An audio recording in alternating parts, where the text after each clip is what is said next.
Se va a trabajar hoy el tema de los títulos valores ubicado en el Código de Comercio entre los artículos 619 y 821. En toda esta parte vamos a revisar todos estos documentos que permiten hacer negociaciones especiales a los comerciantes y a las personas naturales para poder garantizar y avalar cada uno de los negocios que en ellos se representen. Es importante tener en cuenta que los títulos valores son una serie de documentos de tipo mercantil con una característica común. Contienen la declaración unilateral de una persona que se obliga a realizar una prestación determinada en favor de la otra. Normalmente es una prestación de tipo económica. Los títulos son documentos escritos y tienen las características de ser exigibles y ser expresos. Estos documentos llamados títulos valores entonces se dividen en algunos que ya conocen, otros que vamos a conocer apenas en este momento. Están entre ellos entonces la letra de cambio, el pagaré, la factura cambiaria, el cheque, la carta de porte y conocimiento de embarque, y algunos dicen que las acciones también hacen parte de los títulos valores, aunque otros consideran que no se pueden tener en este campo, pero si son documentos exigibles, claros y expresos, se deben considerar títulos valores. Podemos decir que sirven como títulos ejecutivos. Los títulos valores tienen características muy especiales, por ejemplo su formalismo. Deben cumplir unos requisitos que dice la ley. Un cheque no se puede hacer en un documento distinto o en un papel cualquiera. Incorporación. Cada uno tiene su nombre en la parte de arriba, dice cheque, dice pagaré, dice letra de cambio. Legitimación. El poseedor del título es el que puede transmitir o exigir el cumplimiento de ese pago. La letra, por ejemplo, en los títulos valores tiene gran valor. Si hay un error o hay una diferencia entre números y letras en un cheque, por ejemplo, valen las letras y es autónomo. Hay que tener en cuenta que los títulos valores son importantes porque tienen una función económica primordial. Actúan como medio de pago y son transferibles, endosables. Yo puedo pagar o esperar cobrarlos en algún momento. Actúan como un instrumento de garantía y son instrumento de crédito. Entonces van a avalar créditos que yo tenga, por ejemplo, con el banco, firmo un pagaré y así sucesivamente. Los títulos valores tienen las clasificaciones especiales, por ejemplo, según la ley de circulación pueden ser nominativos, a la orden o al portador. Vamos a ver cada una de esas clases, en qué consiste y en qué se diferencia la una de la otra. Los títulos nominativos, por ejemplo, designan como titular a una persona determinada, un cheque que viene para ser pagado a nombre de una persona determinada, Luis Pérez. Esos títulos son transmisibles. Luis Pérez puede transmitir ese título a favor de otra persona que también lo puede cobrar en algún momento determinado. Nominativo viene de nombre.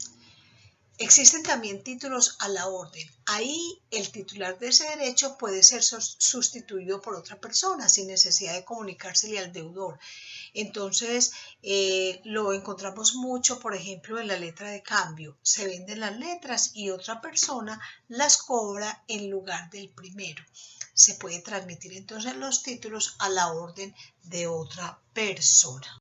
Por su parte, los títulos al portador también resultan un poquito peligrosos porque allí está facultado quien tenga el cheque al portador, está facultado para exigir del deudor el cumplimiento de la obligación. Esa es la forma de trasladar títulos valores más sencilla y eficaz. De todas maneras, el tenedor de un título al portador goza de la acción ejecutiva frente al obligado, o sea, puede cobrarlo. Como los títulos valores son muy formales, acuérdense en que tienen que ser exigibles, tienen requisitos especiales para su constitución. Tiene que estar muy bien escrito el nombre del título valor de que se trate, la fecha y el lugar de su creación, las prestaciones y los derechos que él contiene, el lugar del cumplimiento y la firma de quien lo expide y quien se compromete. Hay unos que tienen firma de las dos personas que están participando en el acto mercantil y hay otros que solamente tienen la firma del obligado, caso este del pagaré, donde el obligado es quien firma. Veamos entonces el pagaré. El pagaré es un documento que contiene una promesa incondicional de pago. La persona desde el principio está diciendo, pagaré incondicionalmente a fulano de tal suma de dinero.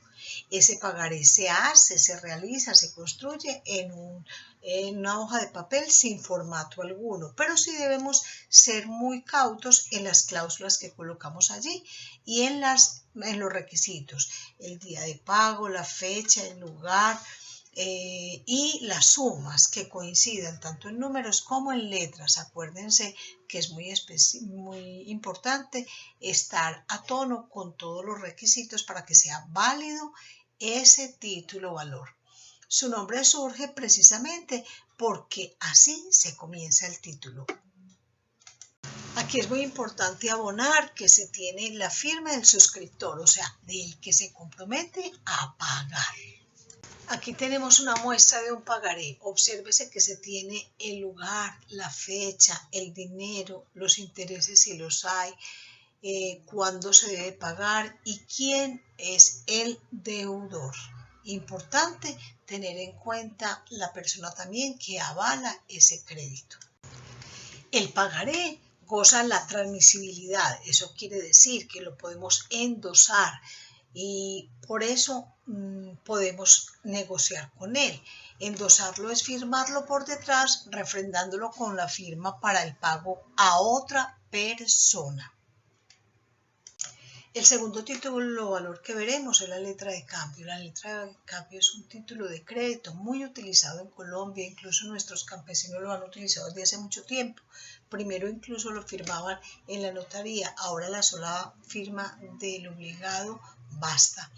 Se tiene que hacer en un formato especial que ya viene preconcebido y trae consigo el valor, los intereses, el plazo, la fecha de vencimiento. Hay que estar atento. Este es una muestra de un título valor, letra de cambio. La letra de cambio tiene dos participantes, el girador, que es el que da la orden de pago, elabora el documento, y el girado, que es el que se compromete a pagar, es el responsable del pago.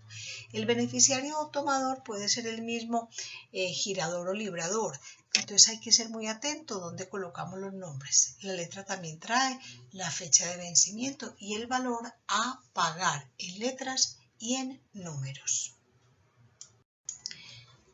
La letra de cambio tiene características especiales. Por ejemplo, debemos ser atentos al nombre del girado y del beneficiario sin ningún error, porque cualquier error o cualquier tachón, entonces deja sin validez, anula el título valor.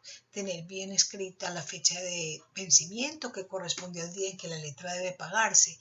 Estar atentos a la aceptación. El obligado debe aceptar esa letra, que es como decir, sí, yo debo este dinero, cuando firma en esa barra donde dice aceptado.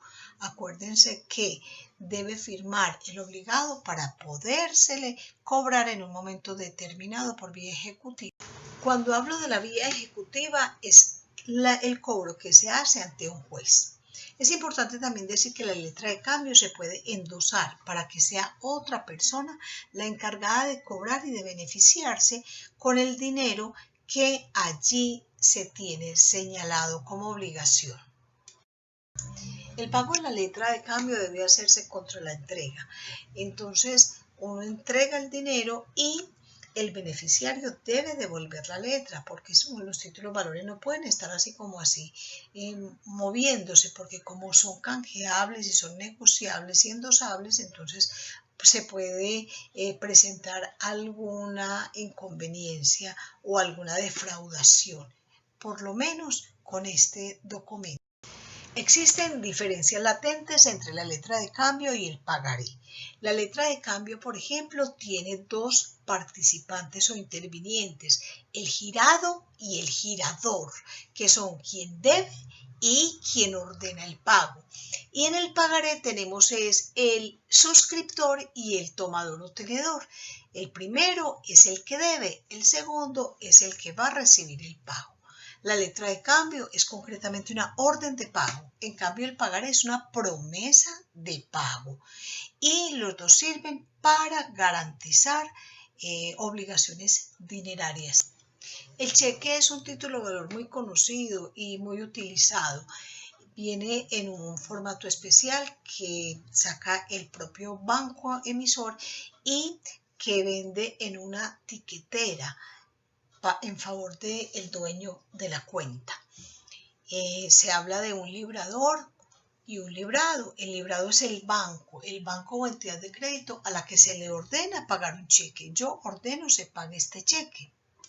Y la orden de pago se la doy al banco. Por eso es muy importante ser muy cuidadosos con los cheques firmados en blanco porque cualquiera les puede poner valor y cobrarlos. Mi sola firma le dice al banco pague el cheque y desde que haya fondos el banco los hace efectivos. Ahora últimamente pues se le informa a uno cuando hay sumas supremamente grandes, pero es muy delicado jugar con ese tipo de documentos. Hay varias clases de cheques. El cheque al portador, que personalmente me parece muy peligroso, es el que no lleva escrito ningún nombre de ninguna persona para que lo cobre, sino que se lo pagan al que lo lleve en sus manos.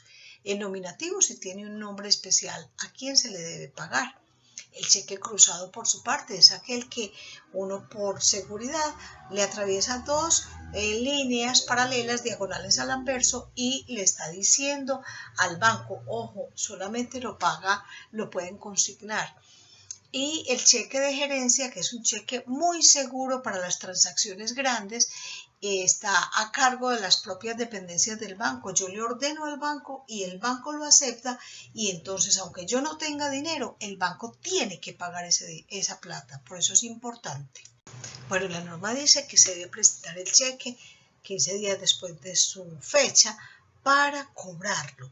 Pero también el código es muy claro y anuncia en el artículo 721 que aunque el cheque no hubiese sido presentado dentro del término que la ley tiene, si el librador tiene dinero en su cuenta, entonces hay que pagar el cheque.